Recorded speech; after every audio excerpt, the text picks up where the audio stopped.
കർണാടകയിലെ മംഗലാപുരത്തു നിന്നാണ് വരുന്നത്.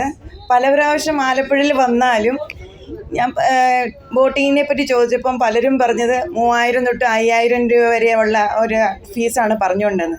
അപ്പോൾ നമുക്കത് അഫോർഡബിൾ ആയിട്ട് തോന്നിയില്ല. ഇന്ന് രാവിലെ അപ്രതീക്ഷിതമായിട്ട് ഒരു ഓട്ടോ ഡ്രൈവറെ കാണാൻ ഇടയാവുകയും ആൾ പറയുകയും ചെയ്തു, നിങ്ങൾക്ക് അഫോർഡബിൾ ആയിട്ടുള്ള ഒരു ബോട്ടിങ് 5 മണിക്കൂർ ബോട്ടിങ് നിങ്ങൾക്ക് കിട്ടുന്നുണ്ട്, ഒരിതുണ്ട്, അത് കേരള സർക്കാരിൻ്റെ ഒരു ഇതാണെന്ന് പറയുകയും ചെയ്തു.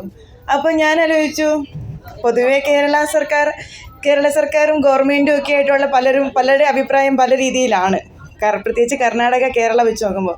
അപ്പം ഞാൻ നോക്കിയപ്പോൾ കേരള സർക്കാർ ഇങ്ങനെ ഒരു ആവശ്യം ഉന്നയിച്ച് ആൾക്കാരുടെ ഒരു വിനോദസഞ്ചാരത്തിന് വേണ്ടി ഇങ്ങനെയൊരു സാഹചര്യം ഒരുക്കി കൊടുക്കുമ്പോൾ നമുക്കും അതിൽ പങ്കുചേരാം എന്ന് വിചാരിച്ച് ഞാനും കുട്ടിയും കൂടെ ഇന്ന് രാവിലെ ഇവിടെ വന്ന് ചേരുകയും ലാസ്റ്റ് മൊമെൻറ്റാണ് ഞങ്ങൾ വിളിക്കുകയും ഞങ്ങൾക്ക് സീറ്റ് കിട്ടുകയും ചെയ്തത്. പക്ഷേ ഈ ഒരു യാത്രയിൽ പലരുമായിട്ട് കാണാനും സംസാരിക്കാനും ഇടയായി.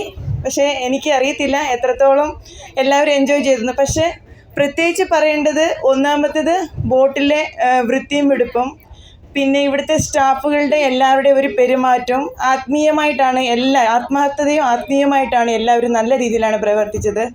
പിന്നെ കിട്ടിയ ഒരു വിഷയം എന്ന് പറഞ്ഞാൽ, ആലപ്പുഴയുടെ ഫുൾ ഇൻഫോർമേറ്റീവ് ആയിട്ടുള്ളൊരു മെസ്സേജാണ് ഞങ്ങൾക്ക് എല്ലാവർക്കും കിട്ടിയത്. പ്രത്യേകിച്ച് എന്നെ സംബന്ധിച്ചോളം എനിക്കിതിനെപ്പറ്റിയൊക്കെ വായിച്ച് കേട്ടുള്ള അറിവ് മാത്രമേ ഉള്ളൂ. പക്ഷേ ഇവിടെ വന്ന ശേഷം കായൽ കാണുകയും എല്ലാ ഇൻഫർമേഷനും ഇന്ന് കൃത്യമായിട്ട് കിട്ടുകയും ചെയ്തു. ഒത്തിരി സന്തോഷത്തോടെ ഈ ടീം അംഗങ്ങളെയും ഇത് നടത്തിപ്പ് കൈക്കാരന്മാരെ എല്ലാവരെയും ഞാൻ പ്രത്യേകം ഈ സാഹചര്യത്തിൽ ഓർത്തുകൊള്ളുന്നു, നന്ദി അറിയിക്കുന്നു. നമസ്കാരം.